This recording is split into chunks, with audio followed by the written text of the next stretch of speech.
Only Maralinga, just finished. Lots of family, lots of brother, Alan, and should be wearing a Maralinga. We have a legacy of real trouble in this country because of those British atomic tests.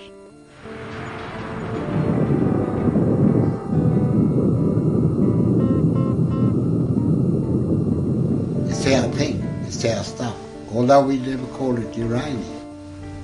We don't know what uranium word is. We got our own name for that. Australia is the only society, we understand, to have ever provided its own uranium to an overseas nuclear weapons state to make into weapons to then bomb back on our own land.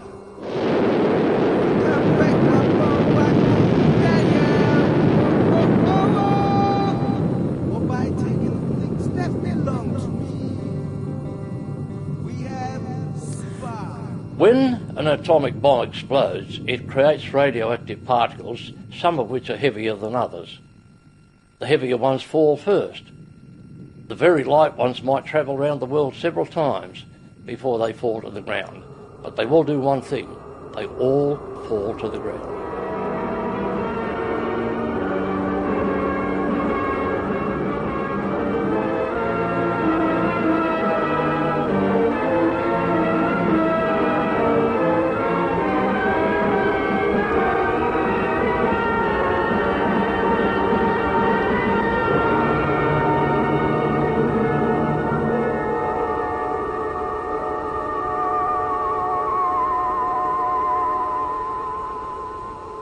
My first introduction to atomic warfare was being told to turn our back on the island, and we heard this almighty explosion and roar, and then we turned around to look at the island to watch a large mushroom cloud slowly going up into millions of miles up into the sky.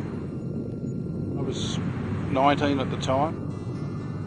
I thought it was marvellous to be a witness to such a thing.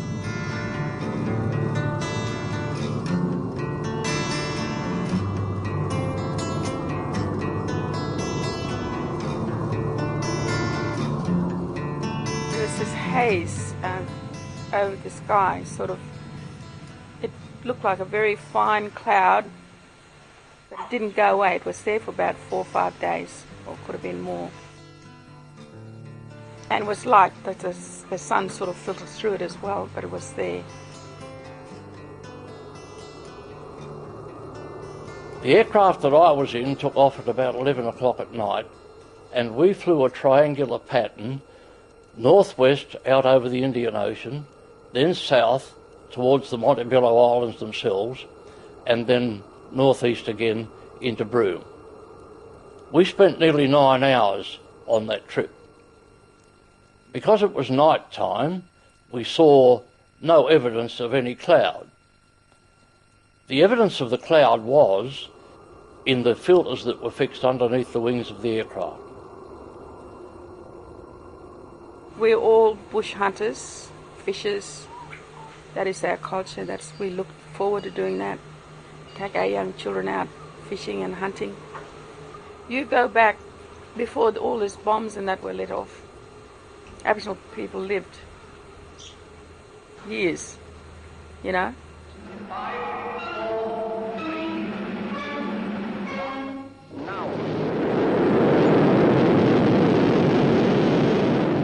Cloud from the Operation Hurricane bomb did in fact traverse the country, because 3 days later aircraft operating out of Townsville picked up the radioactive particles from the explosion. 2 days later again, Royal New Zealand Air Force aircraft picked up radioactive particles out over the Pacific north of Newcastle that had emanated from the same bomb.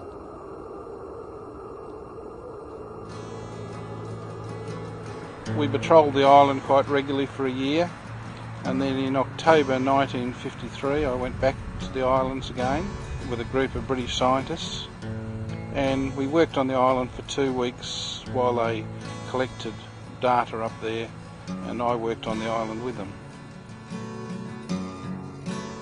the thing I've always said is they were wearing specially designed suits and gloves and boots and hoods, and I walked around in a pair of shorts and a t-shirt.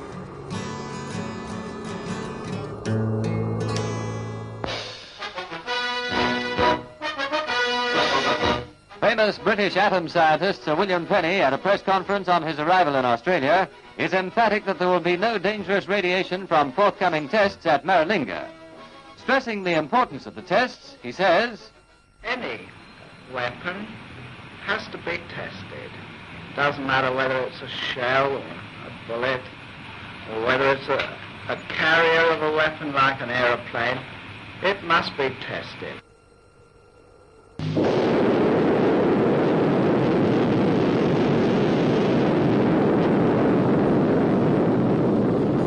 We weren't told that we should perhaps have more showers than usual. We weren't told that we should refrain from conceiving children for some considerable time, at least 12 months. In actual fact, we were told nothing about what might ensue from having been inside the cloud. Now, the Monty Billows have never been cleaned. They removed obvious debris, but they've never ever been cleaned.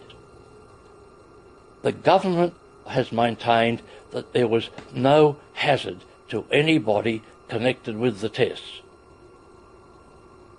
It's a lie, because on the Montebello Islands to this very day, on Tremuya Island, which was the island where the bombs were set off, there are signs that say radiation hazard area. Do not stay more than 1 hour. Do not raise the dust. Do not take anything off the island. Do not eat here. You can't have it both ways, but the government wants to.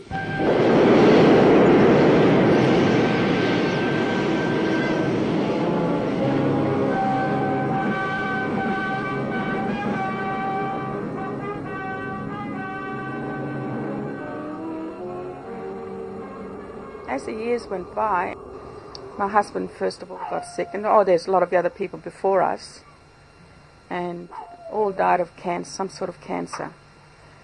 Then my husband in 1962, he went down with cancer, and then 63 it was my turn. The period that when my husband died, there was about 12 people that died, all Aboriginal people, all our age group, from Derby and Broome. It's not until years later when we started to have health problems, which was mine started late 50s, early in the 60s, when I started to have large cancerous growths removed from my body, that I started to worry about it.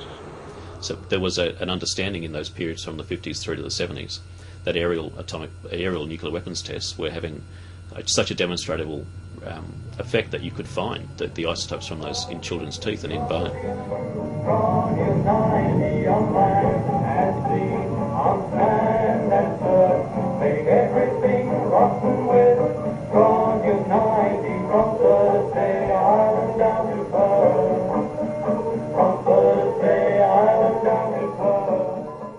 People better understand there is no safe level of exposure to ionising radiation, and while the legal system may set the bar at a certain rate of exposure, that may be illegal, but it's not a safe exposure.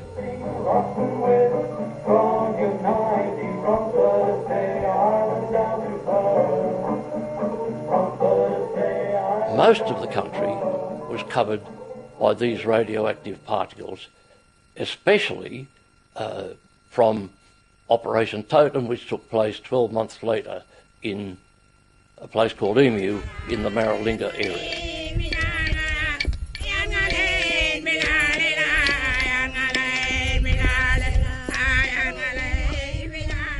Dad was a young boy growing up through the area, learning the old traditional ways. He did a bit of hunting, he did a bit of gathering, and he lived that old traditional life where he walked around, walked with his old people also. So that experience was something that he treasures.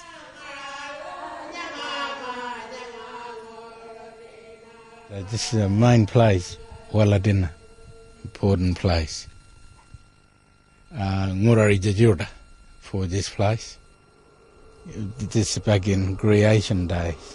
Our Yinjiri people, community, living here. This is Ngindaga Wabar. We can tell stories about the Ngindaga. The Ngindaga, the apprentice over Western Australia border. He was inside the WA and he heard the noise. Because they were pretty powerful people, and in creation days he heard the noise and come all the way to here, to Waladina. But he wasn't in a hurry.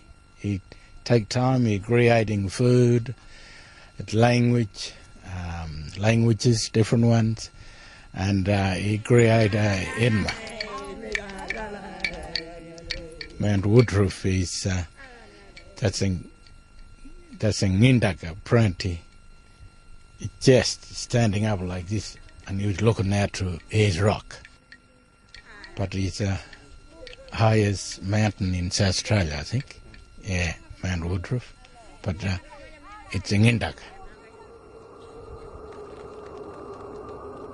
My father getting jobs, we moved different stations. And we move away for a while and then come back here in 1950s,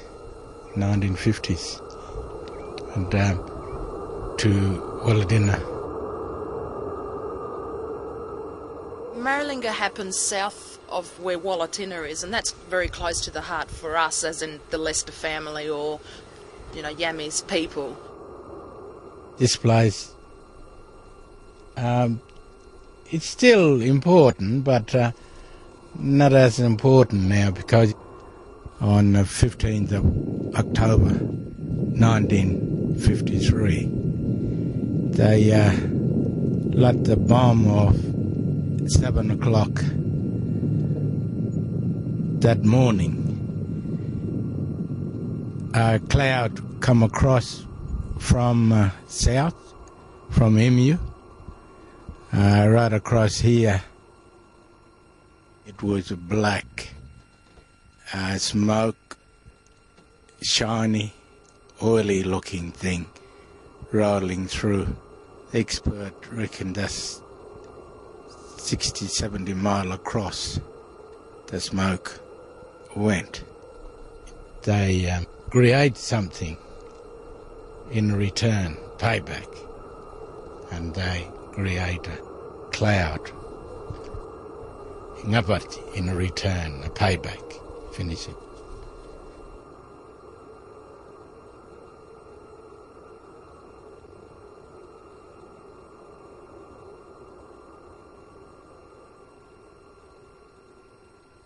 The black mist, they think it was created because they were trying to make a cheaper weapons grade plutonium. There's 20 times as much uranium in a bomb as there is plutonium. It all gets vaporised, oxidised, and comes out as an aerosol.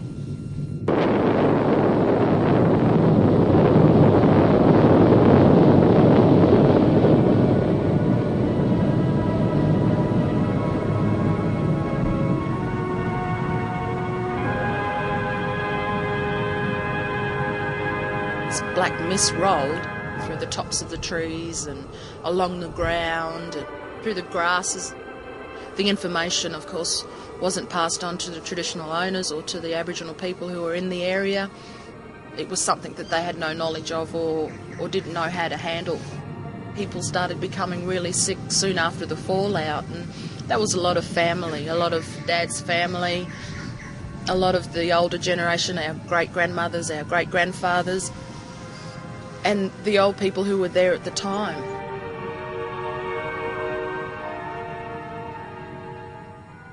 It was a hard time for Dad, and it's not an easy thing for him to talk about, same as his older generation also, our grandmothers and grandfathers. It's something that they often say it should finish from Maralinga. This continuing of uranium and playing around with, dangerous things is something that puts a lot of fear into the old people, but also into me, being the next generation. So it's a scary thing. Parang tagal ka na manjud ba ayaw nila tiyon mo yung ba ngayon ka ba manjud ba ngarko ba ayaw lo nan nina nyireti alam mo ba. Later bombs did the same thing. The government's own book, A History of British Atomic Tests in Australia, admits that in some of the fallout in New South Wales, hotspots were created at Lismore and Dubbo. Now, hotspots are where excessive radioactive particle fallout is experienced, which meant, of course, that if you were up in that part of the world, you were in very great danger by inhaling or ingesting these particles of getting cancer.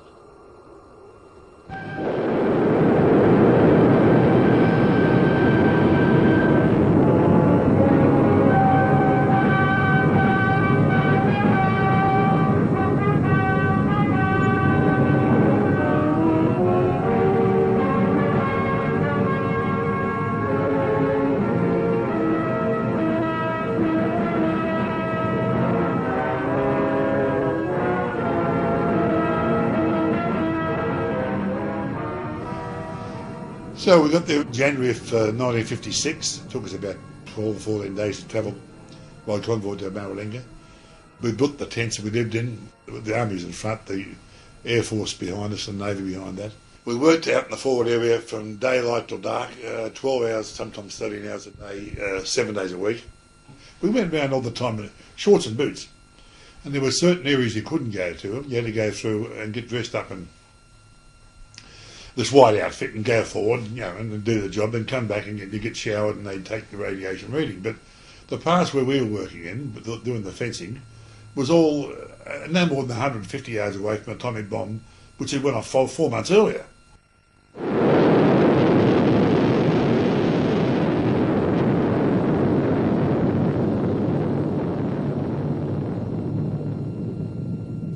And he said, we've got to go out there today and we'll give the scientists a hand to measure the radiation.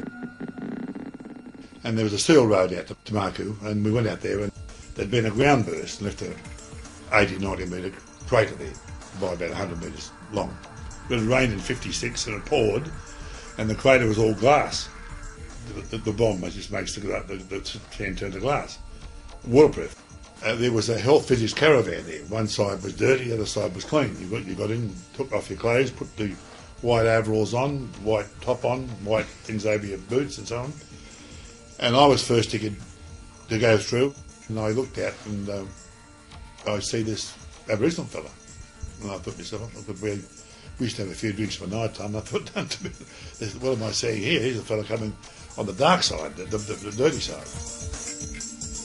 And he's got 2 or 3 spears, he's got these pelts hanging over his arms and a billy can. And I said to Mark, there's an Aboriginal fellow outside with pelts and spears. And he went, white, pure white. Where? I said, out there. Oh my God, he said. Anyway, he drove away, so next thing you know, he brought back 4. He brought back this Charlie and old Pudgy, we now know him, his wife, Edie, and a boy and a girl. Charlie was telling them that they'd used the water and it didn't taste very good.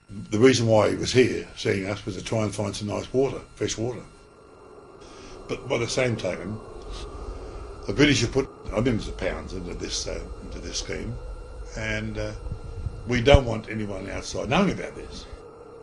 Everyone here has signed the Secrets Act, and that in itself gives you 30 years jail, or the firing squad, if you break it. And so that's how they got away with it.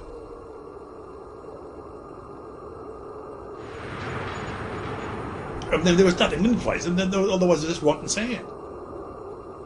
They decided to use plutonium, and they poured petrol on it and blew it up, burned it, and they blew it up with TNT and everything. And that's why Maralinga is the way it is now. All these weapons were tactical weapons such as might be used on the battlefield. This is viewed at 10 miles, but as you see, it's very difficult to judge distances. There is very little wind on this particular day. The cloud hung there and appeared, if anything, to be coming towards us.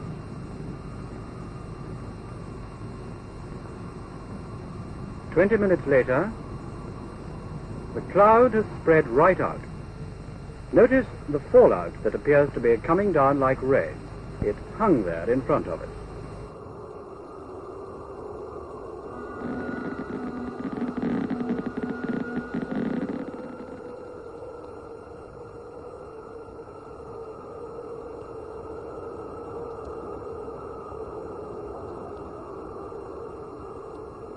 I was posted to Maralinga test site as a lieutenant.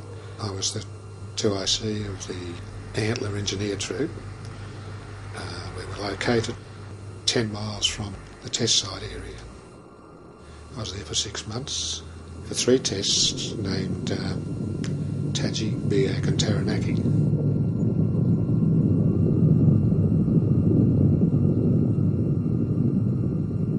Immediately after the first test, we were asked to report to the range facilities. 30 minutes later, we found ourselves 50 yards from the test site, testing how much radiation they needed for a radiation implosion bomb, which would be later a hydrogen bomb. The aerial was gone. We were close enough to see the remains of the tower on which the bomb had been detonated, and you could see the shape of the fireball burnt into the steel legs at the bottom of the aluminium tower. We remained there for about 30 minutes because we had to gather information that would deteriorate if it was left there any longer.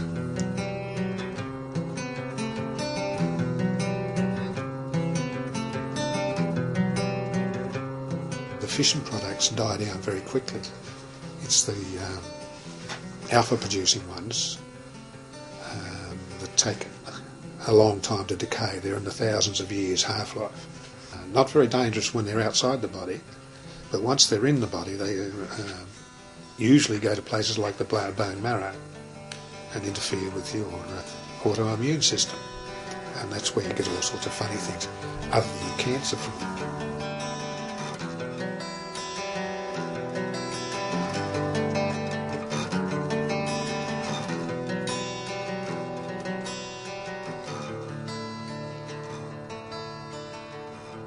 One of the striking things, of course, is the records that are missing. The 2 engineer troops at Buffalo and Antler, we know they all had their radiation doses recorded, but there's no record of them in the official records anymore, so they must have been removed. There are hospital records missing. The Maralinga hospital records have disappeared and nobody wants to say where they are. The only person who's got any record of being in Maralinga hospital is me. The only person, and the only reason why I got it was to stop paying me. To stop them from paying me. But anyone else that tried to get records after when the Royal Commission was on, couldn't. They were no such things, they were gone. Nobody knows that was 1978. My records turned up. Any chance of winning a case we lost when we lost the Maralinga files. The Maralinga files went missing in 1978 and have never been seen since. Somebody must know where they are. John Howard was in Parliament. He was the Treasurer at the time. Malcolm Fraser, I wrote to Malcolm Fraser, he was the Prime Minister when they disappeared. Somebody must know why 12,000, or as it turns out 15,000 files on sick people, or people who were going to be sick, disappeared off the face of the earth. The government insists that there was no hazard. And indeed, 50 years later, I have a letter from the present Prime Minister, Mr. John Howard, who claims that there was no hazard to either the servicemen concerned or to the people of this country. Now, I'm very sorry But you don't have to be an intellectual genius to work out that if the aircrew men at Operation Totem in 1953 had their aircrew clothing taken from them, they had their boots taken from them, navigation gear was taken from them, and buried in a grave on the Woomera airfield. If they later on cut up 4 of the Lincoln bomber aircraft because they were so badly contaminated that they could not be cleaned, then there must have been something wrong. 53 onwards, they used beryllium. Well, they said it was harmless, I mean, they're all commissioned, but now it would appear now that it's very far from it. It's very, very deadly. When you're talking about plutonium, you're talking about a half-life of 24,000 years. In other words, in 24,000 years, it'll be half as dangerous as what it is now. This stuff won't be. If it's dangerous then, it'll be dangerous in 5,000, 10,000 years' time. You can't get rid of it.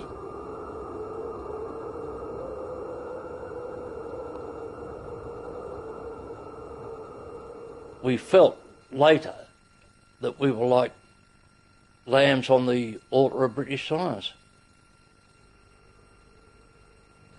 During the testing at Maralinga, the clouds of radioactive dust sucked up by the explosions were carefully tracked until they drifted out to sea. The clouds from successive explosions passed over much of the continent to the north, the east and the southeast of Maralinga.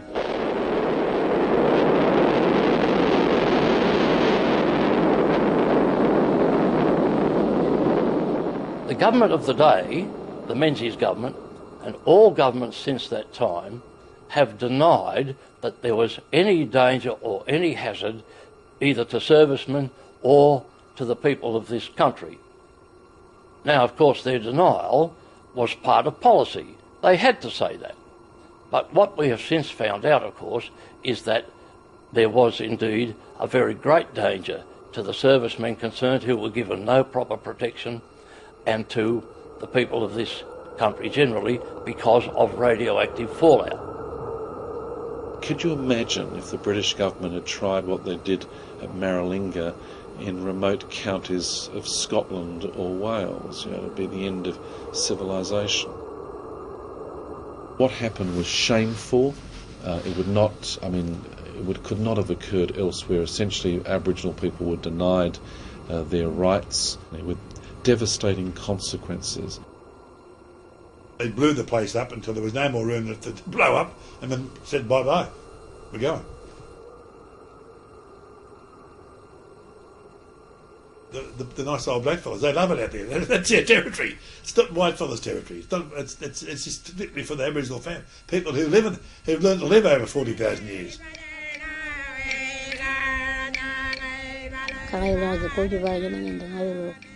Colony nagonda pambarano warvangana ba kujivangana wanga ya kana ba ebijing uyano anamba waliro do uyaringo anana kuju dinenda ka anamba wacha chilbudo da pambado da uyaringo kairo dinabe nanga ngurangka hodela au mangka ngai ana am gila ya ngai pushing in bay karanga bay kari bay pushing. I don't know how it's going to balance with our country and with our spirits and with our creations, and nobody can touch a country, I guess, and destroy a country and walk away and get away with it. It's a big concern for me, not only me but other people. We talk about it all the time. What was acceptable in the 50s and 60s is not acceptable now, and what's acceptable now might not be acceptable 10,000 years from now.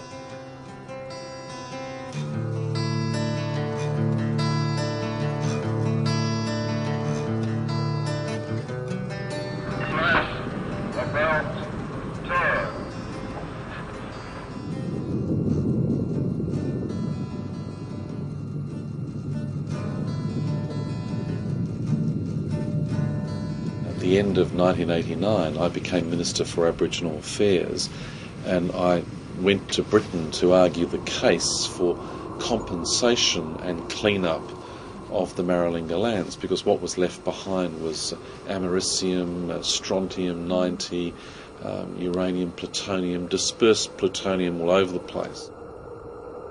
I have real doubts about the success of the clean-up. All they did was put pile dirt all over the radioactive material. Number one, palang wiring balware different uranium everywhere. Poison. Only Maralinga Poyogotuka. Just finished.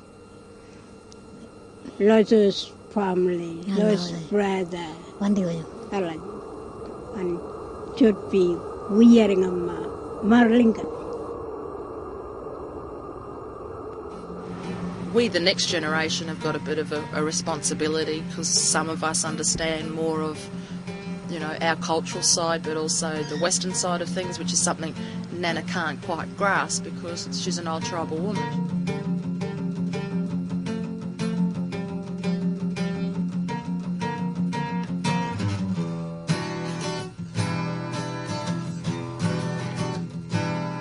They stole that land from Kukuthamo.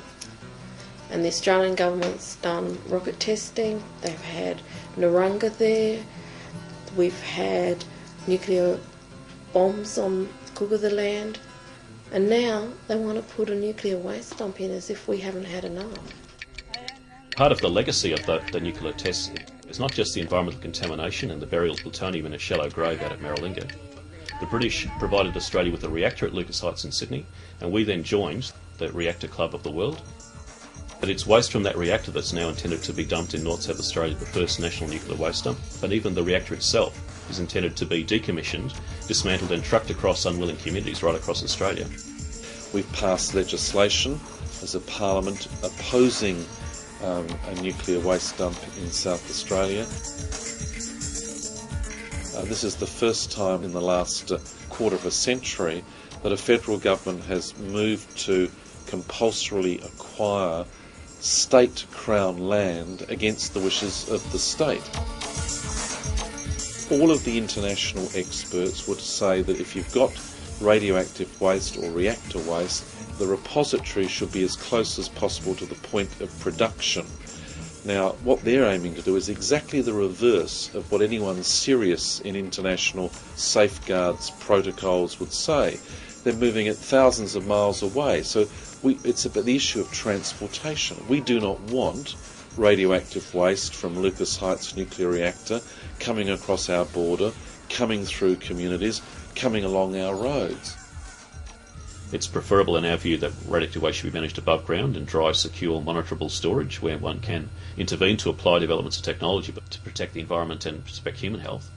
And burying it out of sight, out of mind, whether it's in a shallow national grave at the National Nuclear Waste Dump or when it's in an old mine, doesn't fit any of those proper standards.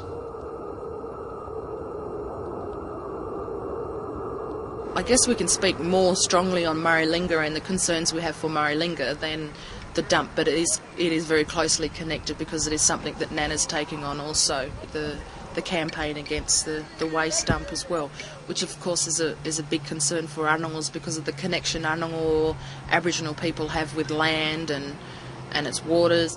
Those stories and where this actual site's going to be is along a storyline.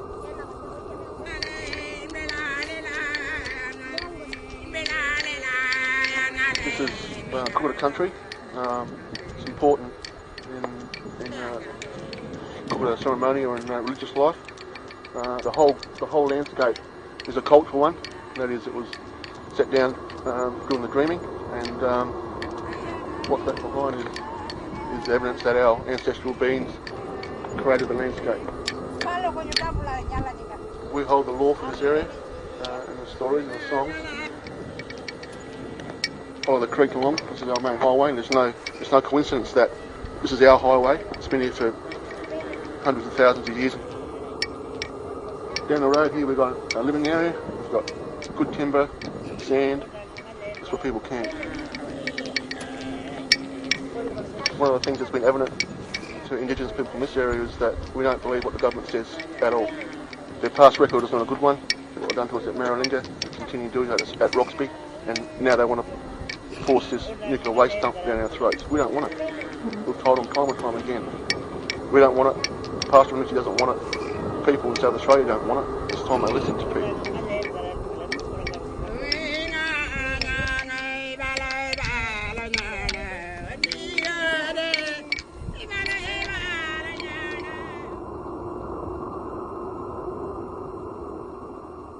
We don't want no more. Oh, no more. Radiation, killing and bomb and things. Yeah. And they're taking uranium dumps. They're burying in a yard all the way. In a yard? Where they make them over that way. Yeah. In Sydney. They should bury them in their own yard. That's what I say. That's what we say.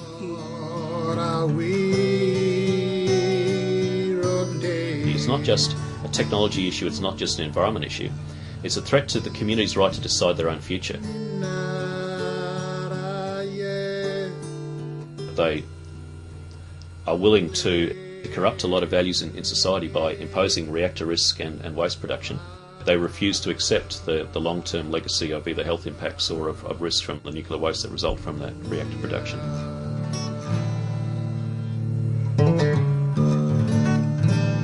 First they destroy a sacred place to take this stuff. Then now they're going to have to destroy another sacred place or pollute this poison this another sacred place to put this stuff back in. I don't know what we're going to do with it. It's more deadly now that they've used it. It's called into a waste sort of, they call it waste now.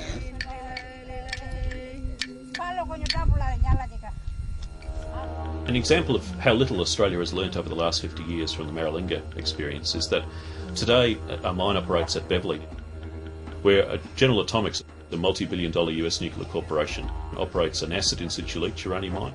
Now, acid in situ leach is a method that's never been approved in any other OECD country, and the company there, General Atomics, rely on discharging all their radioactive mine waste directly to groundwater. They dump their mine waste, their radioactive legacy, directly into groundwater without any rehabilitation and under our legal system without any liability. They actually have exemptions from the Environment Protection Act in South Australia, a key matter for the SA government to answer over, where the management of uranium waste is exempt from the Environment Protection Act.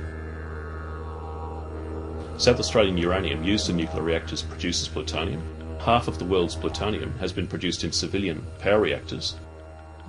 So SA is complicit essentially in both the reactor risk and the waste production, but also in the accumulation of plutonium around the world. They find any use for some of their material, try and contend to the public that their industry is demonstrated to be harmless. The conventional disposable smoke detectors contain americium, which is again a byproduct of the nuclear industry. If the smoke detector itself was to be burnt and powdered and inhaled, there is a health risk there. It's as much that whole cycle of producing and dispersing radioactive materials doesn't make sense. When smoke detectors that don't use radioactive materials can be just or even more effective. Why are the same mistakes and the same bad practices being allowed to continue? Roxby Downs. That's one of the biggest uranium mines in the world. We know about that place. We knew about that place before the white man ever come here, or Captain Cook was even thought of or born. So we're saying that uranium is sacred. It's part of that land. It's part of the Dreamtime. Big concern about that place because that dream in there, it belongs to us too. It belongs to all the people. We suffer there because of the amount of water that they take from the Lake Eyre Basin. They just pumping something like more than 50 million litres per day. Now this is good, clean, sacred water. There must be roughly 50 million litres coming out in the tailings dam. And that's a lot of water per day. That affects all the mountain springs, the soaks what we had. we can't find water in those places anymore. They've been doing that now for some years, so there must be a hell of a lot of poison water there. The Kunga senior Aboriginal women in North South Australia, they see it as the imposition of poison ground on their traditional lands, and they're fighting for their culture, for their country, for the viability of what they see as positive in their society. And it's really for all Australians to be mature enough to back our own traditional owners in that fight.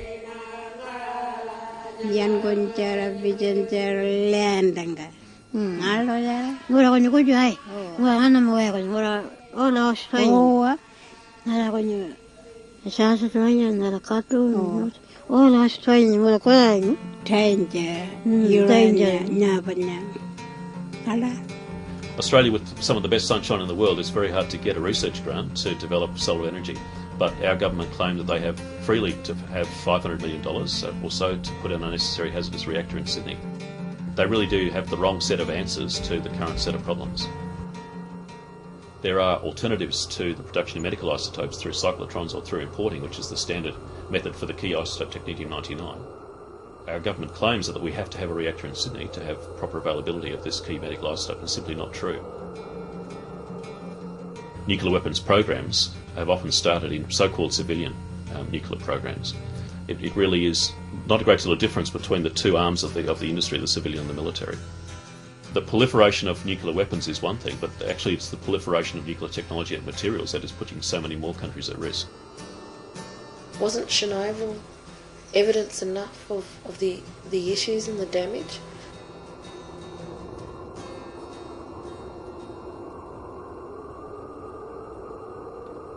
We share the tears and the acceptance that our lives as individuals can be so overwhelmingly affected, and you don't even have to be there under a nuclear bomb, but it's pretty awful when you are under a nuclear bomb.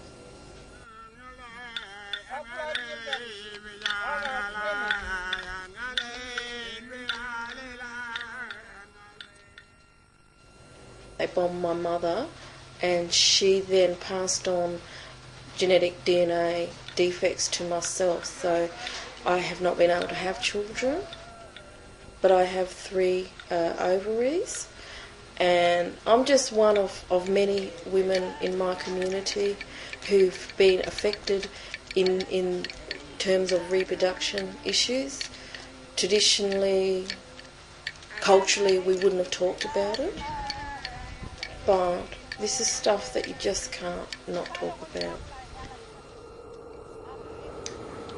Wanga niki atu yaninda, wanga niki ori arlai, urragana, wadu mutu, kari uka ponda da paka anda uka, malja kari uka ngorkanda uka, aranjaras nutu, malja kari ngorkanda aranjaras. What I'm saying is, I'm talking my language. I'm talking this our language from Dreamtime. It's like our country too. It's old. And these people digging it up, breaking it, and they don't know us, they don't know the country. They don't know what they're doing.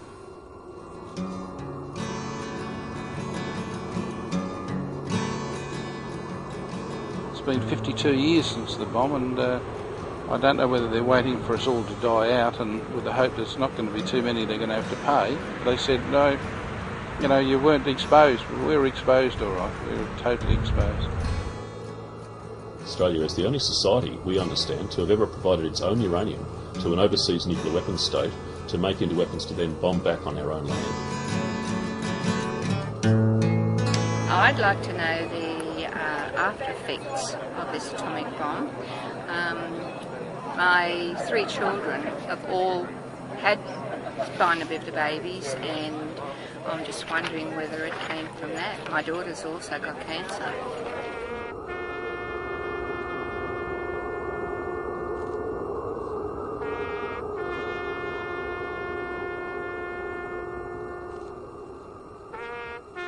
All of a sudden, you march on Anzac Day. Have you seen Tommy, or I don't know what his name was, yeah? Oh no, he passed away last year. Well, from cancer. And then you started to think to yourself, for God's sake, there's no one here has dropped dead from a heart attack. They're all dying of cancer.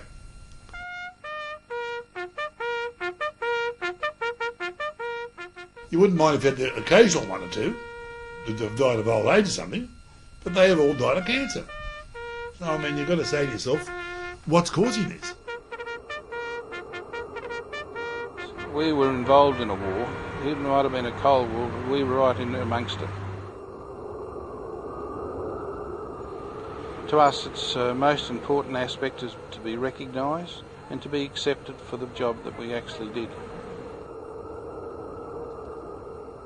We have asked only to come under the Veterans Entitlement Act.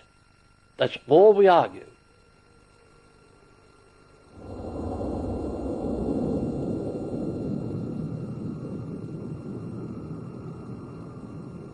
We say no more uranium mining, no more testing, and we certainly don't want everybody else's waste products brought here. The government lied and lied and lied and lied about the blasted atomic tests. We did as we were told, when we were told, and under the conditions that we were given. Now, we didn't betray our country. Sadly, our country betrayed us.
You can't tell me what to do.